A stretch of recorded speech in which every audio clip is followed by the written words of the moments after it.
अस्सलामुअलैकुम and welcome back to my channel. तो guys आज हम बना रहे हैं कोरमा, झटपट वाला कोरमा। तो चीज़ें जो जो रिक्वायर्ड हैं उसके लिए वो मैंने आपके सामने रखी हुई हैं। 3 बड़ी प्याज मैंने चॉप करके रखी हैं। 750 ग्राम हमारा चिकन है, 750 ग्राम ही हमारा योगर्ट है और नेशनल का कोरमा मसाला।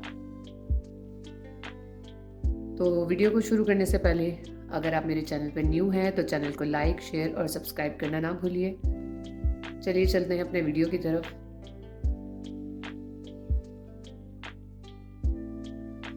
अच्छा जी, पैन मैंने ले लिया है, चूल्हा मैंने जला लिया है, ऑयल भी डाल दिया इसमें मैंने। अब ये जो चॉप की हुई अनियन है वो मैं इसमें ऐड कर रही हूँ।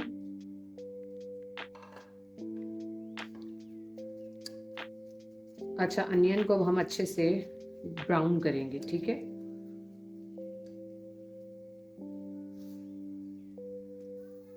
अच्छा जी, अनियन हमारे हो गए हैं। अब हम इनको एक पेपर पे, अखबार पे, टिश्यू पे, जो चीज़ आपके पास अवेलेबल है उस पर निकाल के इसको ठंडा कर लेंगे। और ठंडा करने के साथ साथ जब ये ठंडे हो जाएंगे तो इनको हम कूट लेंगे। अगर आपके पास अमाम दस्ता है, मशीन है, डंडा कुंडा, कुछ भी मतलब आप उसमें पीस सकते हैं।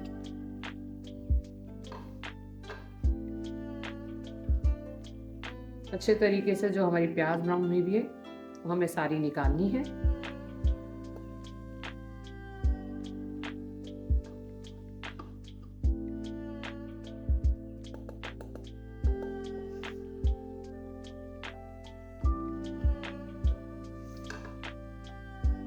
अब हम ये जो बचा हुआ ऑयल है उसमें हम अपनी चिकन ऐड करेंगे।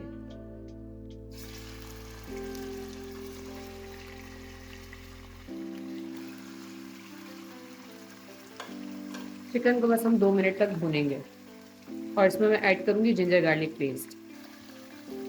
चिकन मैंने डाल ली थी, अब इसमें मैं ऐड करूंगी ginger garlic paste 1.5 table spoon.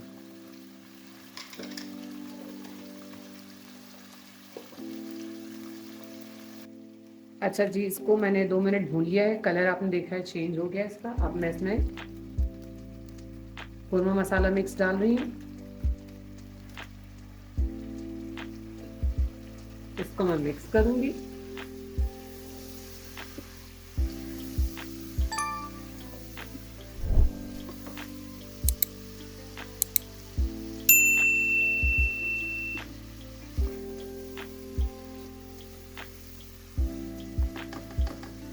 Mix होने के साथ ही साथ अब इसमें जो मैंने योगर्ट लिया था वो ऐड कर दूंगी।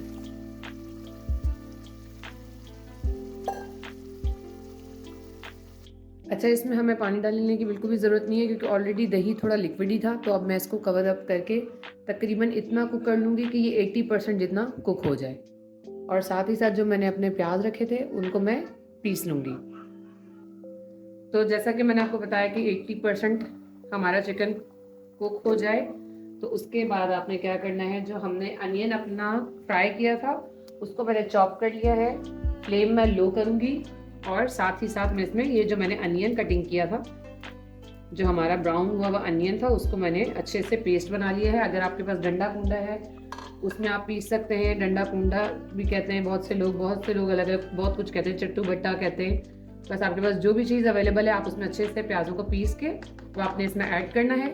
और ऐड करने के बाद हम इसका फ्लेम लो करेंगे और इसको अब हम अच्छे से 7 to 8 मिनट्स कुक होने के लिए छोड़ देंगे, तब तक इसकी ग्रेवी थिक हो जाएगी और ये ऑयल छोड़ना शुरू कर देगा।